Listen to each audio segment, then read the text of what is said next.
მოგესალმებით, მე ვარ მარიტა ზუბიაშვილი, თქვენ უყურებთ პოზიტიური პოდკასტის პირველ ეპიზოდს, რომლის ჩაწერაც პოდკასტ არეაში მიმდინარეობს. ჩვენი სტუმარია ირინა ტაბუციძე, გთხოვთ გაგვეცანით, იმიტომ რომ ჩემთვის ძალიან სასიხარულოა თქვენი სტუმრობა დღეს. მადლობა მარიტა, მე ვარ ფსიქოლოგი, ფსიქოთერაპევტი, NLP მასტერი, ტრენერი და ძალიან მიხარია რომ პირველი სტუმარი ვარ შენ და წარმატებები მომავალში. ჩვენ დღეს უნდა ვისაუბროთ კრიზისებზე, ადამიანის განვითარების კრიზისულ პერიოდებზე და ცოტა უცნაურია, იმიტომ რომ მე ამ თემებს სტუდენტებს რო ვასწავლი, დაახლოებით 20 საათი მჭირდება ლექციებისთვის და დღეს უნდა ჩავატიოთ სადღაც 1 საათში, ხო? ან უფრო ნაკლებშიც კი. მაგრამ შევეცადოთ ყოველ შემთხვევაში მნიშვნელოვანი პერიოდები მაინც გამოვყოთ. ადამიანის სიცოცხლე იწყება ჩასახვიდან. ფსიქოლოგიური თვალსაზრისით კიდევ უფრო ადრე, როგორ ელოდება დედა, არის თუ არა ორსულობა სასურველი, რამდენად სიხარულის მომტანია ბავშვი, საერთოდ არის თუ არა დაგეგმილი და ასე შემდეგ და ასე შემდეგ, მაგრამ ჩვენ მაინც ათვლის წერტილად ავიღოთ ჩასახვის მომენტი. თანამედროვე ტექნოლოგიების წყალობით უკვე ძალიან ბევრი რამ ვიცით მუცლად ყოფნის პერიოდში. ბავშვს მაგალითად სადღაც 28 კვირიდან უკვე მიმიკებიც აქვს, იცინის, თიცწოვს, იჯღანება, როცა რაღაცა მჟავეს ჭამს დედა და ასე შემდეგ და ასე შემდეგ. და რაღაცა გარკვეულ ემოციებს უკვე გამოხატავს. ამ თვალსაზრისით მე მაინც მინდოდა რომ ერთ-ერთი ავტორის ხედვა წამოგვეწია წინ, ახლა გასაგებია რომ როცა განვითარებაზე ვლაპარაკობთ, ძალიან ბევრი ავტორია ამ მიმართულებით მნიშვნელოვანი და ყველას აქ ვერ განვიხილავთ, ამიტომ ჩემთვის სუბიექტურად რაც არის მნიშვნელოვანი, იმას მოგაწვდით, ხო? სტანისლავ გროფი, რომელმაც მთელი თავისი ნაშრომი და თავისი მიდგომები დააფუძნა იმაზე, რომ ადამიანის განვითარება, ადამიანის მომავალი ცხოვრება და ის განწყობა, რითაც ცხოვრობს სიცოცხლეში მოდის და მერე ცხოვრობს, დიდწილად განპირობებულია მუცლად ყოფნის პერიოდით. და ამ მუცლად ყოფნის პერიოდი დაყოფილი აქვს 4 ძირითად ეტაპად, პერინატალური მატრიცები დაარქვა თავის თეორიას და იმის მიხედვით აი ამ 4 პერიოდს როგორ გავდივართ მუცელში, სხვადასხვა ვერსიები ვითარდება ჩვენი ცხოვრების. აი როგორც მატრიცაში რომ მოხვდეთ, ახლობით იგივე ხდება. სხვა შორის ის ცნობილი ფილმიც ამის თეორიაზე დაფუძნებული. მოკლედ რას ამბობდა ეს ჩვენი გროფი, რომ ორსულობის პერიოდი მთელი 9 თვე არის პირველი პერიოდი, მუცლად ყოფნის პირველი ეტაპი, ასე ვთქვათ, გროფის მიხედვით, როდესაც ადამიანი, ახლა ძალიან მარტივად რო გითხრათ, სწავლობს როგორია სამოთხეში ცხოვრება. საჭმელი აქვს, ასმელი აქვს, თბილწყალში ამშვენივრად, დედა ზრუნავს, თუ უზრუნავს რა თქმა უნდა, ეფერება და მის მოსვლას ელოდებიან. ეხლა ჩვენ ვილაპარაკოთ მეტნაკლებად ისეთი ჯამრთელ სიტუაციას, პრაქტიკულად ჯამრთელ ბავშვზე გვაქვს ამ წუთას ლაპარაკი და დედაზე ამ შემთხვევაში. და როცა სასურველია ბავშვი, წარმოვიდგინოთ, მას აქვს იდეალური პირობები შექმნილი მუცელში ყოფნის. თუ ეს ასე არ არის, მაშინ განწყობები სხვანაირად ვითარდება, რომ მას არ ელოდებიან, ის არ არის სასურველი ამ სამყაროში რომ მოდის და გროფი ამბობს, რომ მეც რო გრძელდება ცხოვრება, ხშირად არის განცდა, რომ აქ ჩემი ადგილი არ იყო, სადაც მიდის, ყოველთვის უცხოთ არის და ყოველთვის მორიდებულია და ბავშვები, რომლებიც ამ პერიოდს გადიანო ესე ჯანსაღად, მათთვის ეს სამყარო ღიაა და მიმღებია. ხა ძალიან მოკლედ გიყვებით, ხო ხვდებით. მეორე ეტაპი იწყება, როდესაც პირველი ჭინთვები იწყება და თქვა წყალი იმღრევა, ბავშვისთვის ის გარემო ხდება მომწამვლელი და რაც ყველაზე დიდი უბედურებაა, გვერდებიდან ხო აწვება ჭინთვების დროს მენჯიზლებიდან საშიდელი ტკივილია და გამოსავალი არ ჩანს. ანუ გროფი ამბობს, რომ ჩვენ ასე ვსწავლობთ გარდაცვალებას. ხა ცოტა პარადოქსულია, მაგრამ ადამიანი ხო იბადება და კვდება და გროფი გვეუბნება, რომ ჩვენ ეს გამოცდილება უკვე გვაქვს დაბადებისაც, გარდაცვალებისაც და მთელი ეს გამოცდილებები უკვე გვიდევს მეხსიერებაში. ნუ გასაგებია რომ არაცნობიერად, მაგრამ მაინც. აი ეს პერიოდიც არის გამკლავება სირთულეებთან. მან რა თქმა უნდა ძალიან დიდი მნიშვნელობა აქვს რა დრო ეთმობა ამ პერიოდს. როდესაც ძალიან გახანგრძლივებულია, ცოტა ნორმაზე მეტად ასე ვთქვათ, ბავშვი შეიძლება სასოწარკვეთის განცდაც დაუტოვოსო ამან და მე ცხოვრებაში ყველა პრობლემა იყოს გახანგრძლივებული, გაწელილი დროში, ვერ აგვარებდეს და ასე შემდეგ და ნორმის ფარგლებში ხარ რა დროც ჭირდება ამას რამდენიმე საათი, ითვლება რომ ადამიანი სწავლობს დაბადებას, გარდაცვალებას და აი შემდეგი ეტაპი რო იწყება, როდესაც ყელის გახსნა იწყება და თქვა გვირაბის ბოლოს სინათლეს ვხედავთ, ადამიანი იწყებს უკვე გადარჩენისთვის ბრძოლას და ეს არის ძალიან მნიშვნელოვანი ეტაპი. ანუ იმის მიხედვით როგორ გადავლახავთ სირთულიდან გამოსვლას, რამდენად კარგად ვიბრძოლეთ და რაც თავარია, ჩემს გვერდით იდგნენ თუ არა ასე დროს, მთელი მომავალი ცხოვრება შეიძლება იყოს განპირობებული. ეხლა ეს გვერდზე დგომას რას გულისხმობ? ანუ დედა ეხმარება თუ არა ბავშვს ამ პერიოდში, თქვათ იგივე ჭინთვების მართვა, იგივე ექიმის ინსტრუქციის დამორჩილება, ზოგადად ფიქრობს თუ არა იმაზე, რომ ბავშვსაც ტკივა ამ დროს და ის თვითონ მარტო არ არის და რეალურად ბავშვის ტკივილები ბევრად უფრო მძიმეა, იმიტომ რომ თავის ძვლებზე ძალიან დიდი წნევით ხდება დაჭერა. და ბოლო მეოთხე ეტაპი არის დაბადება. დაბადება და ძალიან მნიშვნელოვანი არის გროფიამოს როგორ ხვდებიან ამ ბავშვს სამყაროში ხო მისაღებია თქვა დედის ხელთან შეხება აქვს მალე თუ არა დაცულობის განცდა უჩდება თუ არა და ასე შემდეგ და ასე შემდეგ მოკლედ ძალიან საინტერესო ხედვები აქ და ხა ორ სიტყვას უბრალოდ ვიტყვი რომ მე მომავალში ამან უკვე ჩამოაყალიბა დღეისათვის ძალიან პოპულარული ჰოლოტროპული სუნთქვები ალბათ გაგიგიათ და გროფი ამ მეთოდს იყენებდა რომ ადამიანმა თავიდან გაიაროს მოსატყობნის პერიოდი და დაბადება და თავიდან აწყოს ასე ვთქვათ ცხოვრება ცოტა ისე ჩანს უცნაურად მაგრამ პრაქტიკაში ვისაც ეს უნახავს და განუცდია სერიოზული გამოცდილებაა დამეჯერეთ კაი მოკლედ მე ვიბადებით ჩვენ აქედან დავიწყოთ ახლა ის თემა, რაზეც შევიკრიბეთ და უნდა ვისაუბროთ. ცხოვრების მანძილზე გავდივართ რამდენიმე მნიშვნელოვან კრიზისულ პერიოდს. გვაქვს წვრილ-წვრილი და ბევრი კრიზისებიც. ნებისმიერი კრიზისი რა არის, რომ რაღაც სირთულეს ვლახავ და გადავდივარ განვითარების ახალ საფეხურზე. ანუ თავისი შინაარსით პოზიტიური აქვს, არაფერი საშიში არ არის. უბრალოდ არის მოკლე დრო, როდესაც ძველი სტრატეგიები აღარ ამართლებს და ჯერ ახალი ვერ დავისწავლე და აი იმ გარდამავალ პერიოდში რა თქმა უნდა კრიზისს გავდივართ. პირველ ეს მსხვილი კრიზისი ითვლება რომ არის 1 წლის კრიზისი, მერე მოყვება 3 წლის კრიზისი, მერე ეგრეთ წოდებული თინეიჯერობა, გარდამავალი პერიოდის, მერე სადღაც 20-21 წლისთვის იდენტობის კრიზისია, ოღონდ მაგაზე ცალკე გავჩერდეთ, შეიძლება უფრო გაწელილიც იყოს დროში. მერე არის უკვე შუა ასაკის კრიზისები, 45-55 და მერე 60 და ზევით, ასე ვთქვათ, ზედა კრიზისი. აი ამას უნდა გავყვეთ. ამ თანმიმდევრობით. კი ბატონო. აქ გენდერულ როლებს ხო არა აქვს მნიშვნელობა? ჩვენ შემთხვევაში დიდად არა ალბათ. ნუ შეიძლება ცოტა ასაკობრივად გადანაცვლებული იყოს, გოგოები ცოტა სწრაფად გადიან ხოლმე. თორე ისეთი მნიშვნელოვანი ხარ რომ კრიზისებს შევეხო და კრიზისულ თვალს ისეთ გენდერს რამე განსხვავება ქონ არა, ნაკლებად. ნაკლებად. კი ბატონო. აჰა და მაინტერესებს აი ეს პირველი ეტაპი, როგორც 1 წლის კრიზისში, ამ დროს მშობელს აქვს ხო დიდი როლი. საერთოდ მშობელს აქვს ძალიან დიდი როლი. იმიტომ რომ ახლა ვთქვათ, თუ ბავშვი ამ 1 წლის კრიზისს, 3 წლის კრიზისს კარგად გადის, ეხლა მოვყვები ცოტა ხანში კარგად რას ნიშნავს. ძალიან დიდია უკვე ალბათობა, რომ ის თინეიჯერობაც მშვიდად წავა და დანარჩენიც. და ეს იმას კი არ ნიშნავს, რომ ბავშვს აქვს ამე განსაკუთრებული უნარები. არა, მშობელია ძალიან კარგად ადაპტირებული ცვლილებებთან და ხელს უწყობს ბავშვს გარდამავალ ეტაპში. და ამიტომ აღარ არის ეს ძალიან მძიმედ გადასატანი. ანუ თქვენი დამსახურებაა მშობლის, როდესაც ბავშვი კარგად არის მაგ პერიოდში. ნუ რაღაცა პატარა დეტალები რა თქმა უნდა შეიძლება იყოს, მაგრამ მაინც ასეა. განსაკუთრებით ახლა პირველი წლის კრიზისში, ნუ წარმოიდგინეთ. ეს რა პერიოდია, იცით, როდესაც პირველად ჩდება ესეთი განცდა მე. ცოტა სუსტად არის გამოხატული ვიდრე 3 წლის ასაკში, მაგრამ მაინც. და ძალიან შესამჩნევია ხოლმე მაგალითად სიარულს რო იწყებენ ხელს არ გაკიდებინებს და ცდილობს რომ მარტო იაროს. ჭამის დროს ცდილობს რომ კოვზი თვითონ ეჭ. რა თქმა უნდა ვერ ახერხებს იქ ხან. და თუ დედას კარგი ესეთი მოთმინება არა აქვს, ძალიან მძიმეა ამის ყურება, იმიტომ რომ ნუ ითხრაპნებიან, წვალობენ, გასაგებია. მაგრამ სამაგეროდ უნდა ვიცოდეთ, ახლა ამას იმიტომ ვლაპარაკობთ, რომ ეს არის აი ოქროს პერიოდი, როცა ბავშვს უნდა მიცეს საშუალება საკუთარი თავის დამკვიდრება მოახერხოს იმ შესაძლებლობის ფარგლებში, რაც აქვს. იმიტომ რომ კრიზისია, ბავშვი ხშირად არის გაღიზიანებული, ხშირად არის განერვიულებული, ჭირვეულობს და ეს არ არის მისი ცუდი ზნე, ცუდი აღზრდა, საერთოდ სიმკაცრე განსაკუთრებული ამ დროს საჭირო არ არის. ყველა ესეთი კრიზისის პერიოდში, განსაკუთრებით პატარობისას, მარტივად ვთქვათ რა, რისი დათმობაც შეგვიძლია უნდა დაუთმოთ.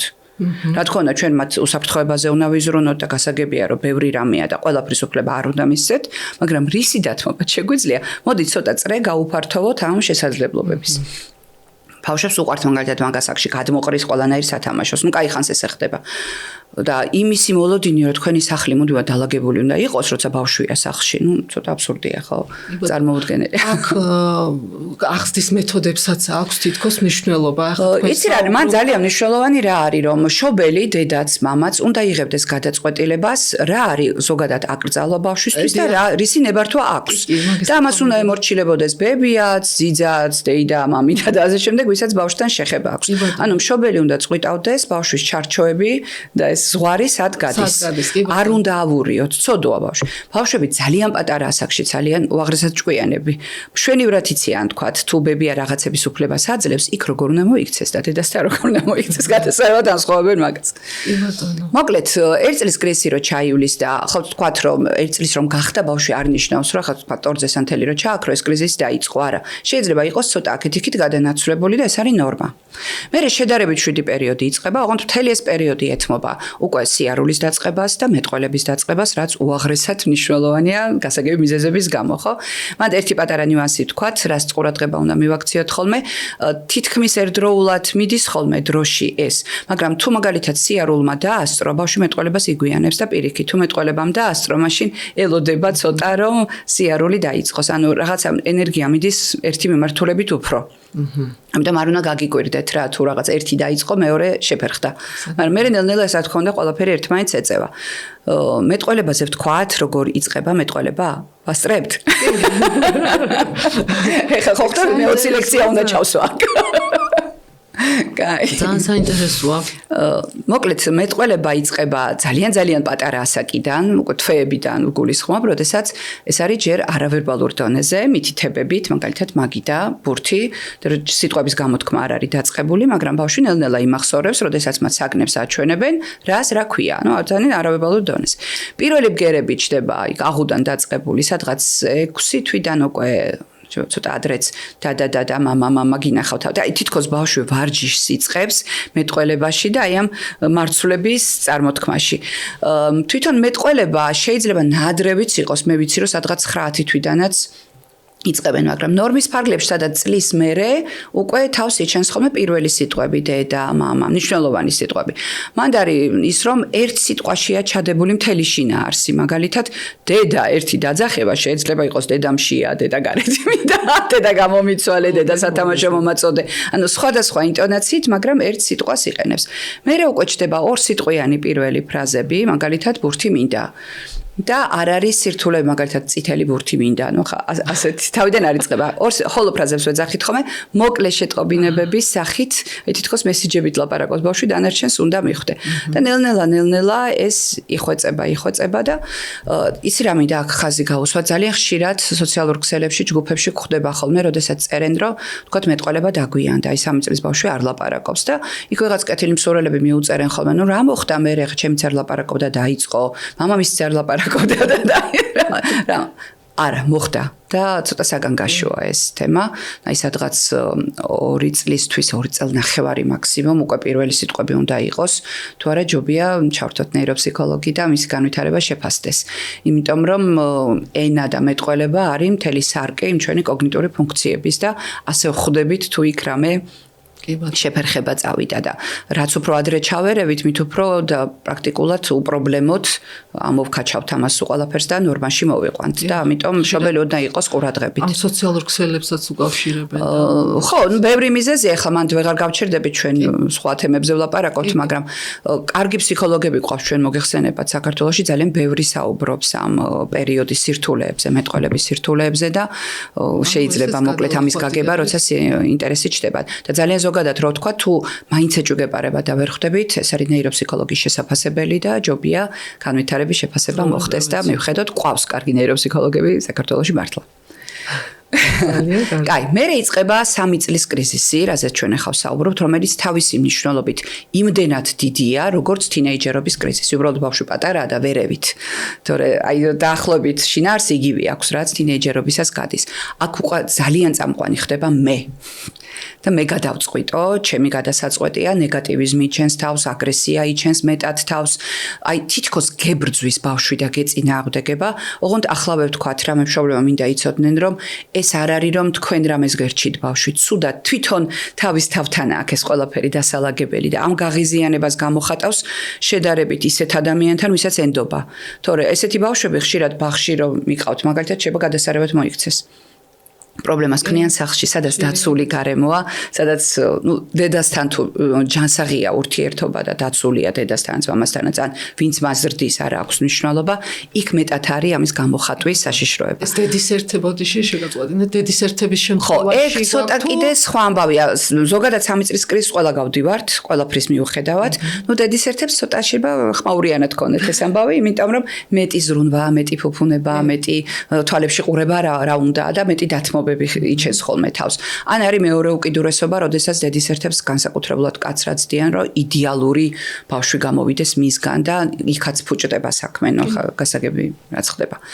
ამ პერიოდში იჩენს თავს ტანტრუმები. ეს ტანტრუმი რა არის? გინახავთ ალბათ ეგეთი რამე გარეთ, ვთქვათ, მაღაზიაში რაღაც არ უყიდეთ, შეიძლება გაწვეს იატაკზე, ხელების და ფეხების ბაკუნით, წივილით, კივილით. ცოტა ახალგაზრდა მშობლებს ეს ხერხულობის განცდა უჩნდებათ და სხვებიც ხო ესე გიყურებენ, მე მაქვს განცდილი ეგ ამბავი და დანარჩენები რომ რაღაცა ვერ უვლი ბავშვს. ევროპის ბევრ ქვეყანაში ეს ხო ჭირს მეორე უკიდურესობა, როდესაც იცვლება რომ რა მოხდა მერე და დედა აგძელებს თავის რაღაცებს არჩევს ყიდულს ეს ბავშვი თავისთვის არის. თლად ესეც არ მომწონს ახლა გულწრფელად რო გითხრათ. თავარი რაც უნდა ვიცოდეთ როგორ მართოთ ეს ამბავი. პირველივე ჯერზე არ ვუკმაყოფილებთ იმ მოთხოვნებს, რასაც ტანტრუმი თითხოვს. მაგალითად პირობითად შევიყვანეთ რაღაც სათამაშო მოუნდა, რაღაცა კუბიკები ვთქვათ, პირობითად ხო? და იმ წუთას ან არ გვინდა ყიდვა, ან ვერ ყიდულობთ ფინანსური პრობლემების გამო, ან არ თulit საჭიროთ რომ ამ რაღაცაში ამდენმა რა მშობა. ბავშვს ყიდებთ ხელს მიუხედავად იმისა, რა მდგომარეობაშია, გამოყვავს ცალკე, სადაც ადამიანები არ არიან და ჩვენ ვართ მხოლოდ ორნი, ვიკუზებით რომ თვალები ერთ სიმაღლეზე გქონდეს და როგორც დიდს ვესაუბრებით. ძალიან დამაჯერებელი ტონით, რომ მე ხლა ამას არ ვიყიდი, არ ვფიქრობ რომ უნდა ვიყიდო, თუ თulit მაგალითად რომ შეიძლება ყიდვა აღვთ, რამდენიმე ხნის მერე მაგასაც შეგვიძლია რომ შეუთანხმდეთ და დავპირდეთ, რომ მაგალითად 3-4 დღეში მექნება ფული, მოვალთ ერთად და ვიყიდით. ოღონდ უსურვლებთ რა თქმა უნდა ამ დანაპირებს, ტყუილად არ ვაკეთებთ ამას ყველაფერს და საერთოდ უნდა მკითხო, ფული მაქვს თუ არა, როდესაც მაღაზიაში შემოვდივარ. შეიძლება პირველივე ჯერზე არ გამოგივიდეთ, მაგრამ მეორედ, მესამედ გამოდის. საერთოდ ბავშვებს რაც უფრო მეტად პატივს ვცემ და დიდი ადამიანებით ველაპარაკებ მეტი ალბათობა რომ დაყვნენ და მომავალში მსგავსი აღარ განმეორდეს. როგორც კი ვიწყებთ დათმობას, ეს ქცევის განმტკიცებას იწვევს უბრალოდ და ყოველ ჯერზე როცა მას რაღაც მოუნდება, იგივე სცენას მოაწყობს და დამიჯერეთ რაღაცა ასაკში ამას ვეღარ მოერევით. რა თქმა უნდა, სწორი ტექნიკები გაგვიზიარეთ და ხო, კიდე მანდ რა არის ერთ რაღაცას დავამატებ, კიდე მარი და არ გამომჩეს. ბავშვებს უყვართ ყველაფერზე ეს ნეგატიურად უარის თქმა. მაგალითად შეიძლება ძალიან ეძინებოდეს, თავი უვარდებოდეს თამაშის დროს და რო ეუბნები რომ წამო ხა დავიძინოთ, არა, არ მეძინება, ზიციო იქვე დაეძინოს, მაგრამ მაინც. და ეს ნეგატივიზმი, აი მაგალითად ჩემს გამოცდილებაში რაც მინახავს მეგობრებთანაც გოგოებში კიდე აი ჩაცმაზე მაგალითად განსაკუთრებული აქცენტი იწყება. თქვათ, მიდის დილით ბაღში, 3 წლის ბავშვს ელაპარაკი. აი შეიძლება მთელი კარადაგად მოგაყრევინოს რა ჩაიცვას. და რეალურად აქ არის არჩევანის თემა, მას უნდა გააკეთებინო არჩევანი. თქვათ, ვაჩვენებთ ორ ტანსაცმელს, რომელიც ჩვენ მოგწონს ერთის და მეორეც, დღეს რომელს ჩაიცვამ, რომელი გირჩევნია, მან გააკეთოს არჩევანი. მაგალითად, კვერცხს აჭმევ, შემწვარი გირჩევნია თუ მოხარშული. ხა თქვენი ხო არაფერი არ ზიანდება, ამითი და აფერი არ ფუჭდება, თუ მაინც კვერცხი უნდა ჯამოს, მაგრამ არჩევანს რო აკეთებს, უკვე კარგად არის.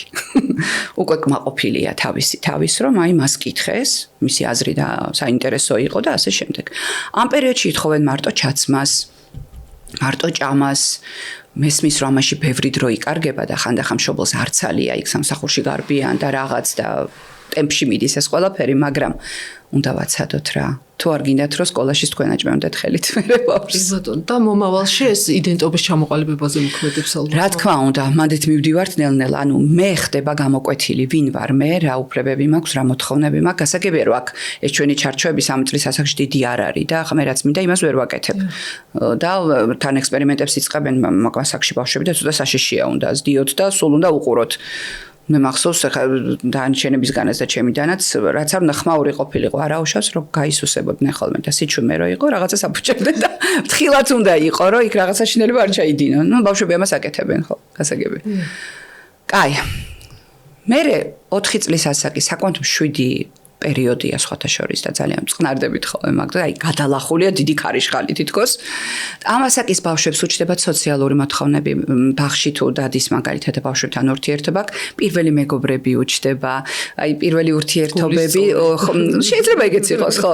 ოჯახის გარეთ, როდესაც თან გარდა ამისა ხვდება, რომ მის მშობელს გარდა ამისა, რომ დედა, მამა და ასე შემდეგ პროფესია აქვს გარეთ, ვიღაცისთვის მნიშვნელოვანი ადამიანია. ამ პერიოდში მაინც უნდა ვთქვათ, რომ ეგოცენტრული აზროვნება არის ძალიან წინ გამოწვეული. მას ქონა პიაჟეს ეს ცნება შემოტანილი და ერთ-ერთი პირველი იყო საერთოდ ვინც ბავშვის ფსიქოლოგიას ესე ღრმად სწავლობდა და მიხვდა, რომ ბავშვობიდან იწყება ყველაფერი. და მოკლედ ეს ჩვენი პიაჟეც თავისი ამ ეგოცენტრულ აზროვნებას რას უწოდებს იცის რომ ბავშვს აი საკუთარი თავი ყავს ცენტრში ასე ვთქვათ აღმოჩენილი ეს არ არის ეგოიზმი არაგერიო თამაში და თავისი თავიდან აღიქვამს სამყაროს აი მაგალითად 3-4 წლის ბავშვი ვთქვათ ეს დედა ეს ბიძა მაგრამ ეს ბიძა რომ ამისი ძმა მაგის წარმოქმნა ცოტა უჭირს ანუ თავისი გადახედვით არის ეს როლებიც განაწილებული ეს ეგოცენტრული აზროვნება ბევრ რაღაცას ცვლის ჩვენს ურთიერთობებში და მაგალითად აი 3 წლის ასაკში 4 წლის ასაკში ბავშვებთან სათამაშო თუ მოუნდა შეიძლება მოკიდოს ხელი და წაართვას თუ უფროსმა არა უხსნა რომ ამის გაკეთება არ შეიძლება იმიტომ რომ იმის წარმოქმნა რომ იმასაც უნდა სათამაშო იმისთვისაც მტკივნეულია წართმება ცოტა ჭირს მე მინდა და რახან მე მინდა მე მომაქვს მაგრამ ნელ-ნელა აღზრდა რას გულისხმობს რომ ამისი დაძლევა ხდება და სადღაც 11-12 წლისთვის თლიანად გადის ეს ჩვენი ეგოცენტრული აზროვნება მაგრამ მანამდე სხვა ფორმებით რაღაცეებში იჩენს თავს და ნუ ამდენს ვეღარ ვეხებით გასაგებია კი ყველაზე მშვიდი პერიოდი მაინც ვიტყოდი რომ არის სადღაც 8 წლის ასაკი 8-9 წლის ასაკი ეს ემოციურად სტაბილური მშობელთან მეტი კონტაქტია თქვათ რამე აწუხებს უჭირს ადვილად უზიარებს მაგ პერიოდში ემთხვევა სკოლაში წასვლაც მანამდეც ხო აი 6 წელი პატარა კრიზისია ძალიან მაგრამ სკოლაში მისვლა და გარემოს შეცვლა მაინც ცოტა კრიზისულია ბავშვებისთვის ვისაც თქვენი თავი გახსოვთ მაგ ასაკში ყველაზე ხშირად არის ხოლმე ხანმოცელი ტკივათ, ხან თავი ტკივათ, ხან სკოლაში არ წავიდეს. დაფასთან დადგომა, სერიოზული სტრესია და რაღაც ის ყურადღების ცენტრში მოხვედრა და ძალიან დიდი სიფრთხილეა საჭირო, რომ მაგ დროს ბავშვი არ შევაშინოთ, არ დავთრგუნოთ. საერთოდ არ წარმოიდგინოს, რომ რაღაცა ხდება მის თავს რა. ეს უნდა იყოს ძალიან ბუნებრივი თამაშით გაკეთებული. თამაშის როლია ძალიან დიდი. ეხლა მინდა რომ ბევრი რამე მოვასწრო ხო? გამომჭესდა. აი სადღაც 6 წლამდე განსაკუთრებით არ ბავშვი უნდა თამაშობდეს. ამაზე ღირებულს ვერაფერს ვერ გავაკეთებთ ამ ქვეყნად. ეზოს ფაქტორს გულისხმობ? არა, ზოგადად თამაში შეიძლება სახში იჯდეს, მაგრამ უნდა თამაშობდეს. თამაში რა არის? იმიტაციაა დიდების ცხოვრების. იმას, რასაც დიდობა რეალურ ცხოვრებაში ჯერ ვერ აკეთებს და არ შეუძლია, თამაში ის გამოსდის. თამაში განვითარების დონე უფრო მაღლა ჩანს, ვიდრე ეს რეალობაში. ამიტომ ეს არის ყველაზე მნიშვნელოვანი პერიოდი. რატო ვამბობ, იცი ხშირად ხონდა პერიოდი, ხო, საქართველოში 5 წლის ბავშვები სკოლაში შეყავდათ. უმრავლესობას სათამაშოედო კონცენტრირება უჭირდა, დაწუძე მეტი არ შეუძლიათ ამასაკის ბავშვებს. ინტელექტუალურად შეიძლება მზად იყოს, შეიძლება ანგარიშობდეს ასამდე, ითვლიდეს გადასარევად, კითხულობდეს კიდევაც, მაგრამ მისი ფსიქოლოგიური მზაობა არ არის ჯერ. სხვა რაღაცისთვის ჭირდება ის თავისი ენერგია, მაგალითად თამაშისთვის. იქ თამაში სხვა სახეობებია, გასაგებია, ბავშვს ამის უფლებას ვაძლევთ. მისთვის ეს ისეთივე მნიშვნელოვანია, როგორც დღეს მაგალითად შეიძლება თქვენთვის იყოს თქვენი საყვარელი სამსახური. ამიტომ შესაბამისად თამაშის პროცესში ხელი მოვკიდო და სახში წავიყვანო, იმიტომ რომ წასვლის დროა არ არის სწორი. მაგას ჯობია წინასწარ უთხრათ, რომ იცოდე, თქვა 10 წუთში, 15 წუთში მივდივარ და ნელ-ნელა დაასრულე. ანუ ვაცდით აი ამ პროცესის დასრულებას, თავის საქმის დამთავრებას და მერე მიყვავს. თუ მაგალითად პირველ ჯერზე ვერ გაიგო, მერე მაინც ეცოდინება, რომ აი დედა როცა მეუბნება რომ ეხლა ნელ-ნელა დაამთავრე თამაში მივდივართ მაგალითად სტუმრად ახარ ბავშვი დაიწყებს ამ დასრულებას რომ მისი ასე ვთქვათ პროცესი დასრულდეს და წავიდეს კმაყოფილი არ დაუკავშიროთ მაგალითად თამაშს მეცადინეობა პირობითად თქვა ეზოშია ჩასული ერთობა ხო ამოდის ამეცადინეობა გაქარა ეს ორ ასოციაციას ნუ გაუჩნდე რომ ძალიან სასიამოვნო რაღაცას ეს ცუდი რაღაც ედება იმიტომ რომ მეცადინეობა და სწავლა თავისთავად არ არის ცუდი შინაარსის გასაგები მიზეზების გამო ადამიანის ცნობის მოყარი არსებაა და ჩვენ რომ კარგი განათლების სისტემა გქონდეს და შესაბამისად გვასწავლიდნენ ეს არის ძალიან საინტერესო პროცესი და ძალიან სასიამოვნო პროცესი მე პირადად ხა სუბიექტური ვარ გასაგებია, მაგრამ უნივერსიტეტში გამივხვდი, რომ სწავლისგან შეიძლება ძალიან დიდი სიამოვნების მიღება. და სამწუხაროდ ეს სკოლაში არ გამივლია. ბატონო, კი, იმედი რაღაცები შეიძლება. ხო, ეს აღზრდის მეთოდებიც სხვანაირი იყო მაგ დროს და მოკლედ, სადღაცა 9 წლიდან, აი ქარიშხლის წიროსი 7 აი დაახლოებით ეგეთი მდგომარეობა. იწყება ეს ეგრეთ წოდებული გარდამავალი ასაკის თინეიჯერობის პერიოდი. მან ვარირებს ეს ასაკები ზოგისთვის ცოტა ნაადრევად იწყება, ზოგისთვის დაგვიანებულად. დღეისათვის მაინც ჩვენაირ კულტურებში სადღაც 10 წლიდან ითვლიან ხოლმე და შეიძლება 10 წელიც გაგრძელდეს მთელი ეს პერიოდი. ოღონდ სიმწვავე რაღაცა კონკრეტულ ასაკზე მოდის. გოგონებთან უფრო აი 13-14 წლის ასაკში კარგად გამოხატულია, ბიჭებთან ცოტა მერე აი 15-16 წლის ასაკი, როცა საგრძნობია ხოლმე რასთან გვაქვს საქმე. ეხლა რასთან გვაქვს საქმე? რეალურად. დავიწყოთ იმით, რომ ეს გარდამავალი ასაკი ჯერჯერობით მითია, რომ რაღაცა უმძიმესი ამბავია და ძალიან რთულად გავდივარ და ყველა ასე არ გადის. როგორც თქვი, თუ პირველი წლის კრიზისი და 3 წლის შესაბამისად კარგად და რბილად არის ასე თქვა გავლილი, ძალიან დიდია ალბათობა, რომ ეს ასაკიც მშვენივრად რბილად გავიაროთ. იმიტომ რომ მშობელი არის მშვენივრად ადაპტირებული ამ ცვლილებებზე და მოყვება. ხშირია კიდე ესეც უნდა ვთქვათ, რომ ამ ჩვენ გარდამავალ ასაკს ხშირად ემთხვევა მშობლების შუა ასაკის კრიზისი და რა ხდება დაახლოებით წარმოდგენა შეგვიძლია. მოკლედ, სამ პირობით ჯგუფად შეგვიძლია ბავშვები დავყოთ ასე დროს. პირველი კატეგორია სადღაცა მე-13. კი, თავის თავში აქვს ეს სირთულეები, ემოციებში გარკვევა, სიღრმეები, იქით ბევრი რამე იცვლება ჰორმონალური თვალსაზრისითაც, ემოციური თვალსაზრისითაც, მაგრამ გარეთ ეს შესამჩნევი არ არის. არავის ეს არ აწუხებს განსაკუთრებულად. მეორე კატეგორიის ბავშვები, სადაც თავის თავშიც ხდება ეს ყველაფერი და ოჯახის წევრები ყავს შეკლული და წუხან არ ვიცი, შეიძლება თავის ზედმეტი განცდებით, შეიძლება პირიქით ცოტა პროტესტებით, ხმაურით, სხვადასხვა ფორმით არის გამოხატული, მაგრამ გარეთ სახლის იქით რო გადის მაგალითად სკოლაში, ეს არ არის ძალიან შემაწუხებელი. და მესამე კატეგორია თავის თავთანაც პრობლემა აქვს და სოციუმთანაც, საკმაოდ რთულად გადია. მე ბავშვებთან არ მუშაობ, მაგრამ მშობლებთან ვილაპარაკია ხშირად ამ თემებზე და აი ტექსტები ალბათ ერთ და იგივეა, როცა გეუბნებიან, რომ თითქოს ჩემი შვილი გამოიცვალა. ვეღარ ვცნობ, ადრე როგორ კონტაქტობდით, ხშირად მელაპარაკებოდა, მიყვებოდა სკოლის ამბებს და ეხლა რომ შეიკეტება თავის ოთახში, თუ თავის სივრცე აქვს, კაი ვარიანტი ისიც. აღარ მეკონტაქტება და აღარ მეხება. თავისი სივრცის თემა ძალიან მნიშვნელოვანია ამ ასაკში, თუ შესაძლებელია რომ კონდეს, რა თქმა უნდა, იდეალურია, მაგრამ ყველა ოჯახში ეს არ ხერხდება, გასაგებია. მით უმეტეს მრავალშვილიან ოჯახებში ეხლა თავისი ოთახები ცოტა დიდი ფუფუნებაა ხოლმე. მაგრამ ბავშვი, აი, იცით რას იწყებს თავის თავში წასვლას, თითქოს მთლიანად და ესეთი მეტაფორა რაც გვაქვს ხოლმე, რომ არასდროს ადამიანი ისე შორს არ არის სამყაროსგან, აი როგორც მე და ცალკე სამყარო დარჩენილი, როგორც აი ამ გარდამავალ ასაკში და პერიოდია, რომელიც უბრალოდ დრო უნდა მივცეთ ადამიანს საკუთარ თავში გარკვევის.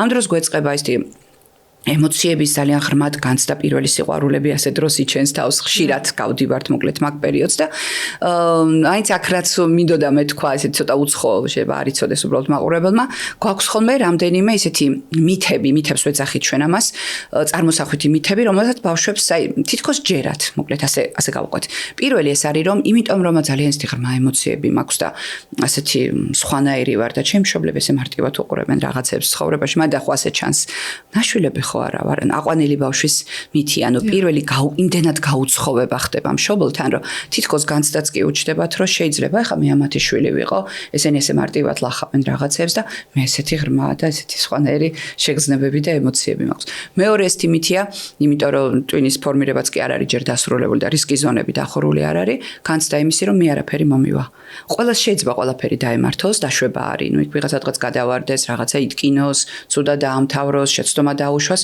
მე არაფერი მომივა ესე ძალიან ესეთი ხო და მოკლედ აი ესეთი მითებით ვიკვებებით ხოლმე და კაი ხანს მოკლედ რა კაი ხანს გუჯერა რომ ეს ესეა თან რა არის ხა მაგ დროს ხო ამ შეგრძნებებს ვერ უზიარებენ სხვებს და გონიათ რომ მარტო თვითონ აქვთ სტუდენტებთან მქონია სხვა შეგეთ შემთხვევა ამებს რომ ვაცნობ ხოლმე ამ დამოკიდებულებებს, შეგრძნებებს, რაღაცებს, რამდენიმე სუთქვამს, რომ მეგონა რომ მარტო მე მჭირდა. აი ხო მე გაზიარება არ ხდება უბრალოდ სხვასთან და ნუ გასაგებია რომ გონია მარტო შენი. რეალურად ერთი და იგივეს გავდივართ ჩვენ ადამიანები და მან რა თქმა უნდა დიდი მნიშვნელობა აქვს ხა ეგ არ გამოგჩეს კულტურას, რა კულტურაში ხდება ეს ყველაფერი ახლა. მაგალითად ხა ცუჩედერებას მოვიტან, მაგრამ ავღანელი ბავშვი ვერ გაივლის აი ამ 10 წლიან ასეთ ფუფუნებაში თინეიჯერობის პერიოდს, როგორც ჩვენ გავდივართ პირობითად რა. იმიტომ რომ ჩვენ მაინც ისეთი კულტურა გვაქვს, მეტ უფლებას ვაძლევთ ჩვენ შვილებს, მეტად უზრუნავთ, დავფოფინებთ და ბავშვებსაც მეტი აქვთ უფლება, ასე ვთქვათ, ბჭყალებში, მაგრამ მაინც აქვთ უფლება, რომ ჭირვეულებიც იყვნენ, წინააღმდეგობაც გაგვიწიონ, თუ განსაკუთრებულად კაცრი მშობელი არ აყავს და არ დათრგუნა ეს ყველაფერი. აქაც 3 წლის ასაკის არ იყოს, მე მდგომარეობაა ძალიან წამყვანი და ჩემი თავის დამკვიდრებას ვიწყებ საზოგადოებაში და ოჯახი არის როგორც სამხედრო პოლიგონია, დაახლოებით მაგას ეძრება. იქ სწავლობს ბავშვი კამათს, ჯაჯღას, ჩხუბს. აი, თუ რამე ნეგატიურია ისეთი, რაც აი გარეთ შეიძლება ოდესმე გამოადგეს, სახლში აკეთებს ამას ყველაფერს და ნუ მიიღებთ ამას ისე, რომ თითქოს თქვენ გებძვით ბავშვი. არა, უბრალოდ დაცულია იქ და აძლევს საკუთარ თავს ამის უფლებას. ის კამათი იცის სხვადასხვა თემების განხილვა, უნდა აყვეს მშობელი და მისაღები თემა. ჯერ ისედაც არ გვიყვებიან ხოლმე მაგ პერიოდში და ხალხი კიდე თუ რაღაცებზე შენიშვნები მივეცით, საერთოდ იკეტებიან. ამიტომ ძალიან დიდი სიფრთხილეა საჭირო და ცოტა ფაქიზად უნდა მაგ პერიოდს გავლა. კიდე ერთ რაღაცას ვიტყოდი, რაც ხშირად გადიან ხოლმე ბავშვები და მომისმენია, იცი, მაგალითად მესაიდუმლეს რო ირჩევენ ერთ-ერთს დედას, ანუ ამას პირობითად და რაღაცას უზიარებენ, მან ხო იცის რომ ის ერთმა უნდა იცოდეს და ძალიან ხშირია როცა დედა მამას უყვება ის ვიღაც ბებიას და მე მთელმა ოჯახმა იცის და ერთი ასეთი შეცდომა და ისე ჩაგეკეტება ჩვილი და ისე გაქრება თქვენგან რომ წლები დაჭირდება მერე რომ უკან მოგიბრუნდეთ და ნდობა გაჩნდეს, ამიტომ აი უაღრესად დიდი სიფრთხილით გავდივართ ხოლმე მაგ პერიოდებს რა, მეტი გზა არ არის. აქაც რაც არის ძალიან აქტუალური, ადამიანი იწყებს თავისი საზღვრების მაქსიმალურად გაფართო, იბრძვის ყოველ შემთხვევაში. აი 12-13-14 წლის ბავშვები ხო იციან ხოლმე რა მოხდა რომ გვიან მოვიდე სახლში, ვერ იგებს რატო უშლი. ნუ შენ გასაგებია რომ გეშინია ნერვიულობა. ხა ჩემი თაობა კიდე სხვა ტრამვით არის გაზრდილი 90-იანები მაგ გავლილი და ხანდახან ისეთ რაღაცებზე ვშფოთავ რომ ყველა ცალსაკე მეკითხება შვილები რომ რატო ნერვიულობ? აი რა პრობლემაა? მოვალ ცოტა გვიან, რა მოხდა? ხა ჩემი დიდები არიან გასაგებია, მაგრამ მე რა უხსნი რომ ხო, მე ის რაღაცები გავიარე, ისეთი ახლობელი ადამიანები დავკარგე იმ პერიოდში რომ მეშინია. იმიტომ რომ სანამ კარგ რამეს ვიფიქრებ, ყველა შესაძლო გასაგებია რომ ჩემი ტრამვებია, მაგრამ ნუ რა ვქნათ ახლა? გავიარეთ ეგ პერიოდი და გამოცდილება დატოვა. არიან შეიძლება ეს გამოცდილება არ ქონდეს მშობელს, მაგრამ მაინც განსაკუთრებულად ფრთხილი მშობლები. არიან მეორე უკიდურესობაში გადავარდნილები, რომ ბავშვი გაიზარდა, მას ყველაფრის უფლება აქვს და მთლიანად გახსნილი აქვს, ასე ვთქვათ, საზღვრები და არ არის ეგ კარგი ამბავი და რატო? იმ თინეიჯერს ჯერ ესეთი კი შეიძლება თავი ძალიან დიდი გონია, მაგრამ არა აქ ჯერს დაასამთავრებული, ამიტომ ნებისმიერი გაჭირვების დროს მაინც მშობელთან მორბის და ასეთი ფაქტები ბევრია, ხო? და როდესაც მშობელი ყურადღებას არ აქცევს და მთლიანად თავისუფლება აქვს მიცემული, ეს სიყვარულად არ აღიქმება პირიქით. განცდა ჩდება, რომ იმისთვის მნიშვნელოვანი აღარ ვარ და მთლიანად მიმიშვა. ამიტომ აი ეს საზღვრები ძალიან ფაქიზად ფართოვდება, მაგრამ მაინც საზღვრები არსებობს და ჩვენი ვალდებულებაა, რომ არასრულწლოვანი დავიცვათ 1000 სხვადასხვანაირი გართულებისაგან, შეცდომებისაგან, რამდენადაც შეგვიძლია. უკვე გასაგებია რომ ყველაფერში ჩვენ ვეღარ ვერევით და ჩვენ შულს თქვათ გარეთ თავისი სოციუმი აქვს, თავის გარემო აქვს და შეიძლება საერთოდ არ ვიცოდეთ გარეთ რა ხდება ჩვენს გარეშე, მაგრამ სადაც შეგვიძლია რომ დავიცვათ, უნდა დავიცვათ. მოკლედ ძალიან მარტივი ფორმულა მანდ არის ასეთი, რომ კი ბატონო, თავისუფალი ხარ, როგორც გინდა, რასაც შვები, მაგრამ რამე თუ გაგიჭირდა, აქ ვარ. ეს არის ალბათ ოქროს ფრაზა. ეს გარდაწეხის ასაკი რამდენი ხანი გრძელდება? აი საშუალოდ თითოეულ 10 წელიწადს დაახლოებით, სადღაც 20 წლამდეც კი შეიძლება გაგრძელდეს, 19 წლამდე. ხო გენით მეტნაკლებად სხვადასხვანაირი გამოვლინებით. ვიღაც ამას ძალიან უმტკივნეულოდ გადის და შვიდად არ არის შემაწუხებელი, ვიღაცისთვის დიდია. ზოგი სახლიდან გარბის, ზოგი პროტესტი აქვს, ნუ ხომ გაგიგიათ ალბათ ეს ისტორიები. ბიჭებში კიდე უფრო რთულად არის, მაგრამ გოგოებში უფრო აი შიდა სამყაროში მიდიან და რაღაც სხვა განცდები და კი, ნამდვილად ესე არის. რთულ რაღაცებს გავდივართ ხო. ამ პერიოდიდან იწყება და ნუ კაი ხანია იწყება, მაგრამ აი მწვავდება უკვე იდენტობის გამოკვეთის პერიოდი. ერიქსონს ქონდა მშვენივრად მიგნებული ეს თემები და მე უკვე მარსიას ხედვა ის მე რაც ძალიან მომწონს, როდესაც იდენტობის ფორმირება ხდება სადღაც 20-21 წლის ასაკში ამ პერიოდს ითვლიან და განსაკუთრებული კითხვები რაც ასეთ დროს ადამიანს უჩნდება, ვინ ვარ მე, სად ვარ, როგორი ოჯახის წევრი ვარ, როგორი საზოგადოების წევრი ვარ, როგორი მეგობრები მყავს, როგორ სივრცეში ვარ, რა პროფესია მინდა, რა უნდა ვაკეთო და ასე შემდეგ, ასე შემდეგ. პირადი ურთიერთობებიც ამ პერიოდში ძალიან აქტუალური ხდება და ნუ ასე. ამ იდენტობას გავდივართ, ეს 4 საფეხური აქვს ამ არსია შემოთავაზებული და მე მომწონს და ამას გაგიზიარებთ რა. პირველი ვარიანტი ეს არის, როცა მზამზარეულად გვხდება იდენტობა. თიკაი მაგალითი მიყვარს ხოლმე და თქვენც მაგას მოგიყვებით. მაგალითად წარმოიდგინეთ, რომ სადღაც რა ვიცი 6-7 თაობა ექიმები ყავთ ოჯახში. კედელზე კიდია თეთრხალათიანი რაღაც ექიმის სურათი თქვენი წინაპრის და დაბადებული არ ახარ და სულ გესმით რომ აი შე როდის გაიზდები თეთრხალათს როდის ჩაიცვა ბაბოშეს როგორ გაუხარდებოდა და ასე შემდეგაც თუ ბავშვს ძალიან ეამაყება თვითონაც ინტერესი აქვს სურვილი აქვს ეს გამზადებულად გადმოეცემა ასე ვთქვათ ეს იდენტობა და ძალიან უმტკივნეულოდ მიდის მთელი ეს პროცესი და ძალიან ამაყია როცა ამ თეთრხალათს მოიცვამს გასაგებია თუ ბავშვს ამ დროს რა მხატვრობა აინტერესებს სახიობა აინტერესებს მათემატიკა და ასე შემდეგ ცოტა რთულიც აღარ ქვია რა ხანდახან მშობლები ართმობენ და მთელი ბრძოლის ფასად და ხანდახან ტეხავენ კიდევაც თავიანთ შვილებს იმორჩილებენ და მიყავთ იმ პროფესიაში რაც თავად ოდესღაც ვერ აისრულეს ვერ აიხდინეს ან გვარის ხაზი არ დაარღვიეს და რა ვიცი ათასიუბედურება კიდე და ასეთი ადამიანები ძალიან წვალობენ მერე ცხოვრებაში თუ მოახერხეს შეიძლება ბორლოს დაუბრუნდნენ კიდევაც აი შუა საკამდეც აი ცოტა რომ მოძლიერდებიან ხოლმე შეიძლება მერე მოbrunდნენ და თავის საქმე აკეთონ.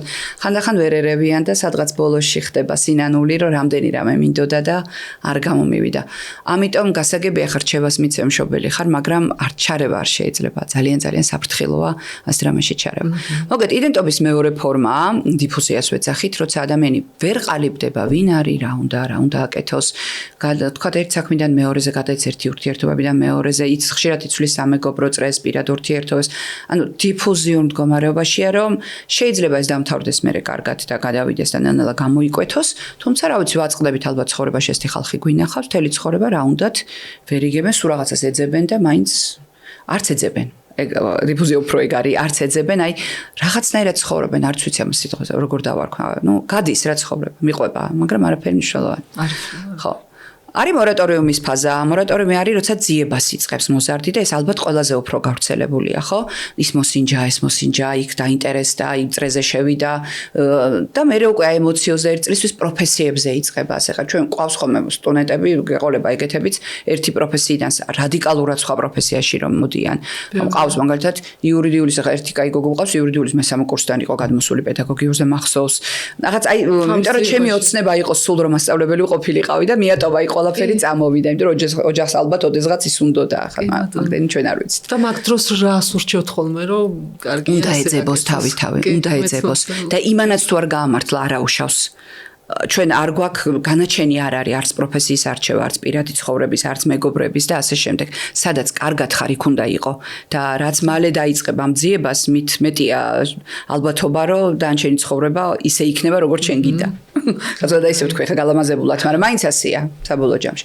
და არსებობს იდენტობა თავისი კარგი ფორმით, როდესაც ადამიანი ეძიებს თავს და აი საკუთარი თავის დამკვიდრება საზოგადოებაში ახერხებს, იცის ვინ არის, რა უნდა, რისიკეთება უნდა და ეს არის იდეალური ვარიანტი. ყველას არ გამოსდის, მაგრამ ვისაც გამოსდის, შეგრძნება არის ძალიან კომფორტული, ძალიან სასიამოვნო. მოკლედ, მაგ პერიოდიდან გადავდივართ უკვე ადრეულ დასრულობაში, სადღაც 20 წლიდან ხვასებით თვლით და ეს ჩვენი ადრეულის დასრულობა 20 წელი გრძელდება, 40 წლამდე. დაახლოებით ესე ვითვლით. ეგ არის პერიოდი, აი კრიზისის გადალახვის მერე, როდესაც მეტი აქცენტი გვაქვს პროფესიულ ნაწილზე და პირად ნაწილზე. ოჯახის შექმნა, თქვათ პარტნიორის არსებობა, შვილები, ასე შემდეგ და ასე შემდეგ. ძირითადად ადამიანებს ეს მოთხოვნილებები აქვთ წინ წამოწეული. ეს რომელ ასაკში? აი 20 წლიდან უკვე სურვილები აქტიურდება და ზუსტად აი 40 წლამდე არის ყველაზე ინტენსიური პერიოდი, თქვათ შვილების გაჩენის, ოჯახების შექმნის, პროფესიაში დამკვიდრების, კარიერის აკეთების და ასე შემდეგ და ასე შემდეგ. 30 წლის კრიზისი აი ახლა ეგ თქვათ. ეგ არ არის მსხვილი კრიზისი, მოდი რა, მაგას ნუ შევეხებით ესე. აი ისეთივე სიმსხვილის არ არის თქვათ, როგორც თინეიჯერობა და შუა ასაკის კრიზისი და ასე შემდეგ, მაგრამ გამოცდილებაც აჩვენებს, ახლა რამდენ ადამიანთან მიწევს ურთიერთობა პირადი პრაქტიკის დროს, ხო? აი სადღაც 20, როგორ ვიტყოდი, 23-24-დან 30-მდე თითქოს ვიღაცა მოსდევთ. აი ესეთი განის არის განცდა, იცი რომ ყველაფერი გააკეთა, მე ჩამოვრჩი. სულ ეჩქარება, აი სულ გონია რომ ვიღაცემა რაღაცას მიაღწიეს და ამან ჯერ ვერ დაძრა თავისი კარიერა და ძიმე გადასატანია იქ არ შველის უბრალოდ იმის თქვა, რომ კაც ნუ გეშინია ყველას თავის ტემპი აქვს და მართლა ყველას თავის ტემპი აქვს.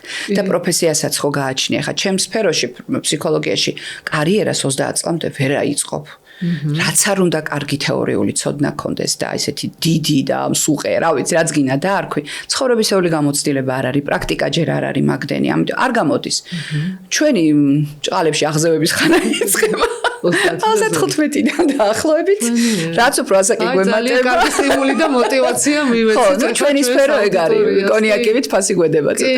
ჩვენიერი. ხო, სანამ კოგნიტური ფუნქციები იმიტომ თქვი რომ აი ჩემ მეგობრებსაც აქვთ განცდა რომ ხო 30-ის გავხდი და აი რაღა მეშვენი. თუ ოჯახი არ შექმნა, ცალკე იწყება პანიკა, რომ აიმე რაღაცა დაგვიან და პროფესიაში თუ არ არის დამკვიდრებული ან თავისი არ არის საქმე და ვეღარ შეცვლას იცი გონიათ რომ დააგვიანდათ. ყველაზე წამყვანი ალბათ რაც არის ამ პერიოდში, რომ რაღა დროს ჩემი პროფესიის შეცვლა, რაღა დროს ახალი საქმეა.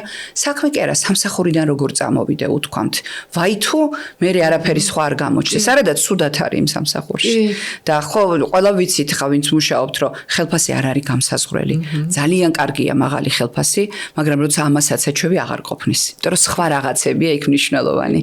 იქ მნიშვნელოვანია რამდენად რეალიზდები, რამდენად ფეხზედ გეხარ, რამდენად ქმნი რაღაც ახალ სხვა ადამიანებისათვის რა გავლენას ახდენ და ასე შემდეგ, ნუ ბევრი ფაქტორია ძალიან საქმის კეთების დროს და რაც უფრო იმკვიდრებ თავს, მით უკეთესია.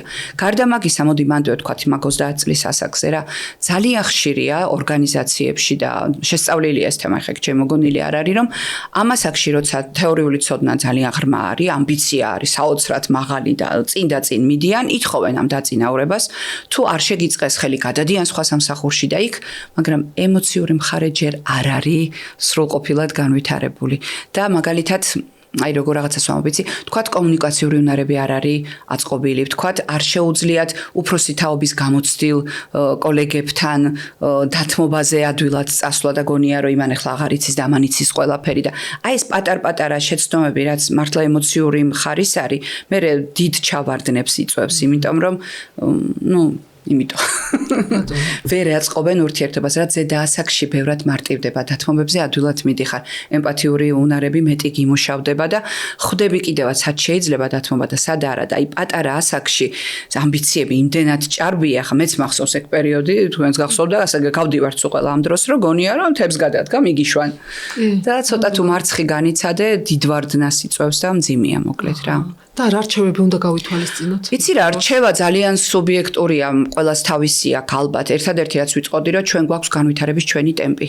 და მოდი რა იმას გავყვეთ, რასაც ვაკეთებთ, იმიტომ რომ სწრაფად მიღწეული შედეგი უფრო საშიშია ჩემთვის პირადად, ვიდრე დროში გახანგრძლივებული, მაგრამ სტაბილური ზრდა. ბევრად კარგ შედეგებს იძლევა საბოლოოდ, ამიტომ არსად არ გვეჩქარება რა. თავარია სადაც ვართ, პროცესში მივიღოთ სიამოვნება და აი 30 წლამდე ამას ვერ ვასწრებთ, სულ გადარბენა გვაქვს. კი, სუმასწრებაზე. ხო, მაგ პერიოდს ემთხვევა ეს პირადი ურთიერთობების აწყობაც და იმ გონება არის ყველაფერზე ერთად გადართული და სულ გეჩქარება და მოკლედ. კი ბატონო.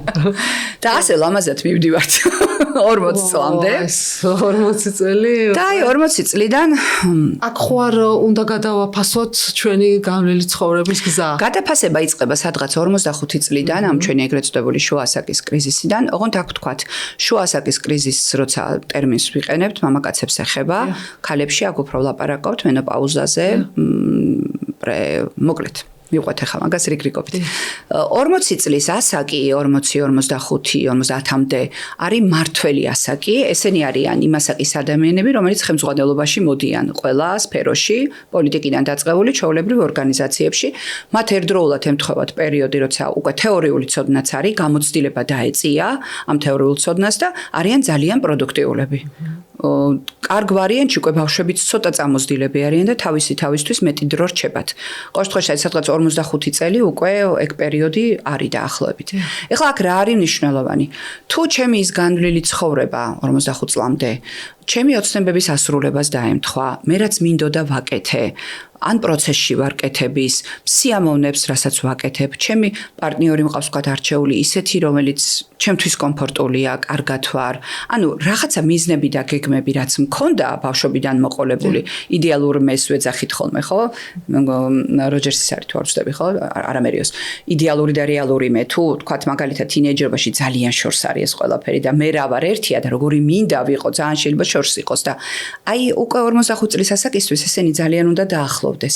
რაც უფრო ახლოს არის ეს ჩემი იდეალური მეს და რეალური მეს მდგომარეობა, მით უფრო კმაყოფილების განცდა მეტია და შესაბამისად ის კრიზისული პერიოდი შედარებით მსუბუქად მიდის.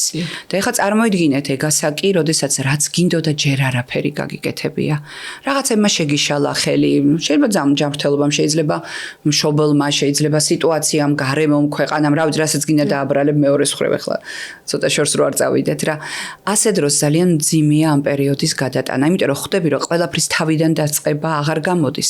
ეს არის პერიოდი, როცა უნდა მოიმკა უკვე ის მოსავალი, რაც მანამდე აკეთე და ცოტა რთულად გადიან ხოლმე. ამრავი ფილმებია სხვადასხვა ფრანგული კომედიებია, სახელი აღარ მახსოვს გადასარები, ზუსტად ასე რომ გულზე ხელს დაიკრიფავს კაცი, წვება რომ აღარც სამსახური უნდა, აღარც არაფერი, იმიტომ რომ რისთვის აკეთა ამდენი რამე არის გაუგებარი.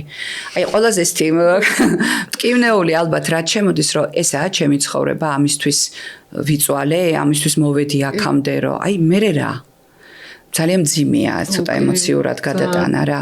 და რაც ყველაზე ისეთი შესამჩნევია ხოლმე სხვა კულტურებს თავი დავანებოთ, ჩვენს ქვეყანაზე ვილაპარაკოთ, რატომღაც რო ველაპარაკები ამ ხალხს, იცით რა აქვს წამყვანი, რომ აი რაღა დროს გეუბნება. და ამ დროს მყავს ადამიანები, ჩემს სფეროშიც ბევრი არიან ეს ტრენინგებზე ვხვდები ხოლმე. რას ლაპარაკობ 50 წლის ასაკიდან დაუწყიათ ახალი რაღაცეების სწავლება და სულ ვითარდებიან, სულ რაღაც ახალს სწავლობენ. აქ არ არის აუცილებელი მაინც პროფესია შეიცვალო. შეიძლება დატოვო შენი ძველი პროფესია როგორც შემოსავლის წყარო, მაგრამ ახალი თემები გაჩნდეს შენ ცხოვრებაში, ახალი ადამიანები, ახალი ურთიერთობები, ახალი ინტერესები, რომელიც ისე გავსებს, რომ ხა მე გასაგებია ჩემ თავზე ვერ ვილაპარაკებ, მაგრამ ამ წუთას მე რომ მკითხო, რაც ჩემი დიდი ოცნებები იყო, მე შევისრულე.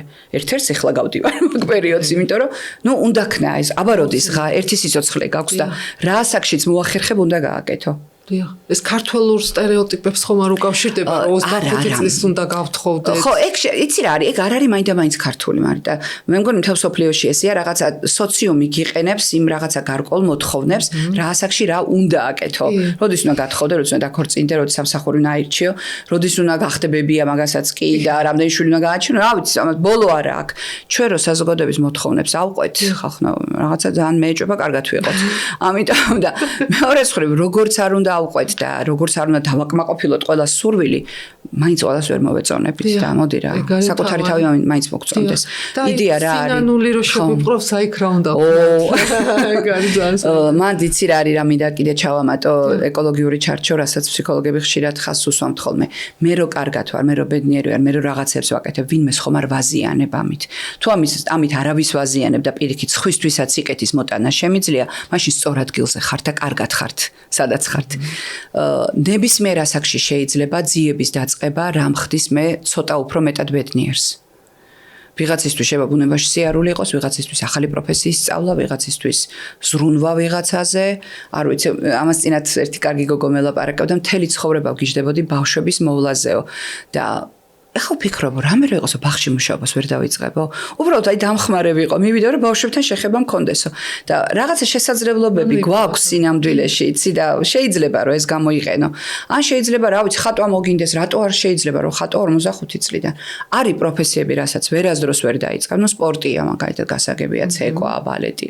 შეიძლება ოცნება დაგრჩეს და ვეღარ აიხდინო, მაგრამ საბედნიეროდ პროფესიების დიდი უმრავლესობა ნებისმიერ ასაკში შეიძლება რომ თავიდან დაიწყო და ჰობის მაგვარად მაინც დაიტოვო თუ ძირითად სამსახურად არა.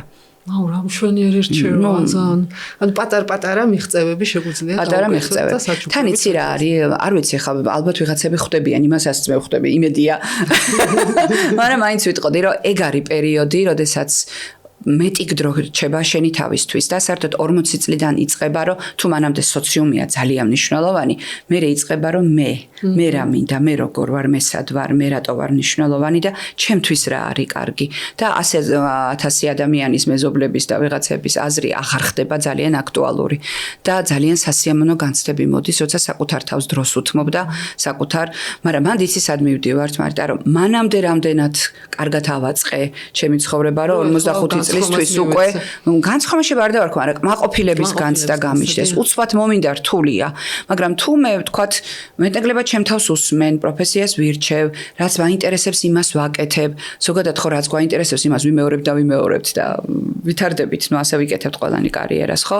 ვთქვათ, ჯანმრთელობას ვაქცევ ყურადღებას, ჯანსაღი ცხოვრების წესი მაქვს და ყველაფერი მოვიყვანე იქამდე, სადღაც 40 წლამდე ისე რომ რაღაცა ქრონიკული დაავადებები არ გამიმწვავდა, რაღაცებს მივხედე, ღამე მეძინა, ალკოჰოლს და ნარკოტიკს და ასე შემდეგ არ ვაჩუქე ჩემი ახალგაზრდობა და ასე შემდეგ, მაშინ შესაძლებელია, სრულიად შესაძლებელია ამ ასაკში იყო კმაყოფილი. და ეს მძიმედ არ გადაიტანო, ძალიან მძიმედ ყოველ შემთხვევაში. მოდი ხა ქალებზეც ალკე ვთქვათ. კიდევ კარგი, მე ესე ვიტყოდი, რომ ბოლო წლებში აქტიურად წავიდა ლაპარაკი ამ მენოპაუზაზე და ქალისთვის ძალიან მნიშვნელოვან პერიოდზე, რომელსაც მანამდე ვიტყოდი, რომ ცოტა ისე აგდებითაც უყურებდნენ ხოლმე, ცუდ ფრაზებს იყენებდნენ, არ მინდა ხა მე ამის გამოყენება, რომ გაიგებდე, რომ თქვა ქალი შფოთავს, ნერვიულობს. ქალები გადიან ამ პერიოდში უმნიშვნელოვანეს რაღაცა პერიოდს ცხოვრების, რომელიც არის მძიმედ გადასატანი. დავიწყოთ იმით, რომ ფიზიოლოგიურად რთულია. თუმცა, მანდ უნდა ვთქვათ, რომ მითია და პატარა გოგოებს ხშირად აშინებენ ხოლმე, რომ მე რაღაც აშინელება ელოდებათ. არა. საშუალოდ ითვლება, რომ 25% გადის ქალების აი მძიმე სიმპტომებს, რასაც ყვებიან ხოლმე იქ ალები, ვთქვათ, ღამის უძილობაში, ფოთვები ძლიერი და ასე შემდეგ. დანარჩენები მეტნაკლებად ამის გამკლავებას ახერხებენ და ეს ცხოვრების ხარისხს არც აზიანებს, არც ცვლის და არაფერი. მაგრამ რა თქმა უნდა, ქალი ხდება მეტად გზნობიარე, მეტად უფრო შფოთვების დონე იმატებს. მაგ თუ აქვს ქალს საშუალება და პირობები, რომ მეტად იყოს მშვიდად, მეტად იყოს ნაკლებად სტრესულ გარემოში და ფიზიკური დატვირთვა ჩართოს და სწორი კვება და აი ჰორმონთერაპია და ასე შემდეგ და ასე შემდეგ. აი იმდენად ლამაზად შეიძლება ამ პერიოდის გავლა, რომ ნაკლები დანაკარგით, ნაკლები როგორ გითხრათ, რომ მშვიდად. მოდი ამ სიტყვას ვიხმარდი რა. და სამაგიეროდ მე რეიწყება ბევრად უფრო მშვიდი პერიოდი, იცი მან რას ვიტყოდი, მაგრამ სანამ პატარა ვიყავი და ალბათ თქვენც გქონიათ ბატონო ეგეთი განცდა, ეს ზედა ასაკი, ზედას დასრულობა, მეგონა რაღაცა ცოტა საშიში ამბავი, ცოტა რთული, ნუ ალბათ ადამიანი როგორ ცუდად არის და სტუდენტებზე ხალისობ ხოლმე, რომ ვეკითხები ხოლმე, რა თქვენთვის რა არის სიბერე, როგორ წარმოგიდგენიათ, როგორ დაბერდებ, რაღაცა კოშმარებს ყოფიან ხოლმე, რომ აი მე ვიქნები დაუძლურებული და რაღაც აშინელებები და რო იზრდები ხვდები, რომ არ არის ეგრე საშიში. და ის ზედა ასაკი 60 წლიდან გვიანის დასრულობა რო იწყება უკვე თუ ჯანმრთელობა ხელს გიწყობს და რაღაცა საქმე გაგშენი, მეგობრები შემოგრჩა კიდე რაც უფრო ყველაზე მნიშვნელოვანია, საერთოდ სხვა განწყობა იჩენს თავს, იმიტომ რომ ადამიანები ხვდებიან ერთმანეთს დადიან, მათ აღარ აქვთ ვალდებულებები, აღარ შვილების გაზდის, თუ ძალით არ დაიბრალებებიობა და დიდი დოზით არ ჩაერთე იქ, მეტი დრო გაქვს, შედარებით მეტი დრო გაქვს, ბევრად უფრო თავისუფალი ხარ. და აქ ვიტყოდი, რომ ერთი ძალიან საინტერესო წიგნია, შეიძლება გაქვთ საკითხული იკიგაი. ძალიან მომწონს და საერთოდ სხვანაირად შევხედე რაღაცებს, მაგ წიგნის მერე იქ აღწერილი ყავთ იაპონიის მაღალმთიან სოფლებში სუპერ ხანგრძლივი, როგორ ქვია, სუპერ ხანდაზმულების ცხოვრება აქვთ მოკლედ შესწავლილი და ეს ადამიანები, ანუ სუპერ ხანდაზმული ქვია 100 წელი და იმისევით. როგორ თამაშობენ, როგორ ერთობიან, როგორ დადიან ერთმანეთთან ჩაიზე გადაპატიჟება და საერთოდ სხვა ცხოვრების წესი აქვთ გაჩენილი და თავარი რაც აქვთ იქ საზრისის გაჩენა, იკიგაიში რასაც ხას უსვამთ ეს ფრანკლის თეორიის მიხედვით, რისთვის უნდა ვიცხოვროთ. აი ეგ საზრისი არის გაჩენილი რა ამ ადამიანებისთვის.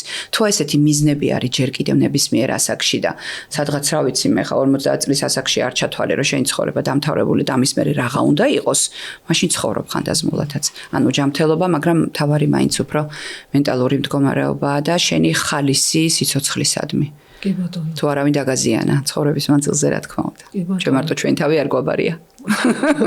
ეს ბოლო ნაწილი ძალიან საინტერესო იყო და აი აქ რჩევები ეს იკიგაის მიხედვით რომ გითხრათ რა უნდა გავაკეთოთ ეს მეგობრებთან ერთად სიარული. ყველაზე ღირებული ჩემი გადახედვა, აი ხა რასაც უყურებ, დედა მყავს თქვა ამასაკის, დღემდე კლასელები ხვდებიან ერთმანეთს, აი სულ არის გადაურეკავენ გოგოები, ბიჭები, ეს ტერმინები მესმის ჯერ კიდევ, ბებიაც ასეთი მყავდა, ძალიან 96-ის გარდაიცვალა ბებია და მეგობრები ყავდა ძალიან დიდხანს და რომ მოდიოდნენ ხოლმე გოგოები მოდიან 80 წლის ასაკშიც ეგ ამბავი იყო და აი ეს სამეგობრო შენარჩუნება ძალიან ღირებულია ამ გადმოსახედა მე რას ვუყურებ მე არ ვიცი მე რას ვიგრძნობ მაგრამ მაინც ესეა და თუ შენი თავის მიღება ამ პერიოდში შეგიძლია და ცხოვრების ხვანაირი სიამოვნები წარმართო როცა ვალდებულებები ბევრად ნაკლები გაქვს შენი საკეთებელი ცხოვრებაში გაკეთებულია და ეხლა შეგიძლია საკუთარ თავს დაუთმო დრო და ჩვენ გვყავს ხოლმე სხვა ჯერს აი სხვა შეხვედრებს აი აზროვნების აკადემიაში სადღაც რომ მაქვს ხოლმე საჯარო ლექციები იქ არიან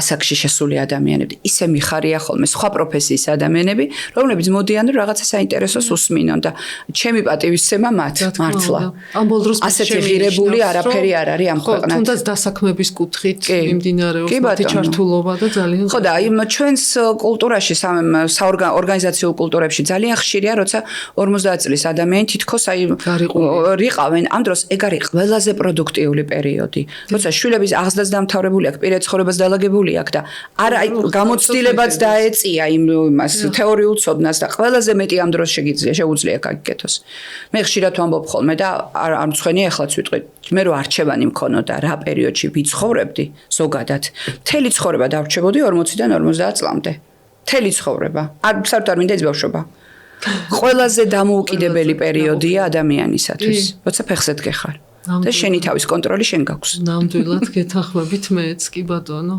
ძალიან საინტერესო მოსაზრება იყო. ჩავტიეთ 20 ლექცია ერთ საათში. რა კაი იყო.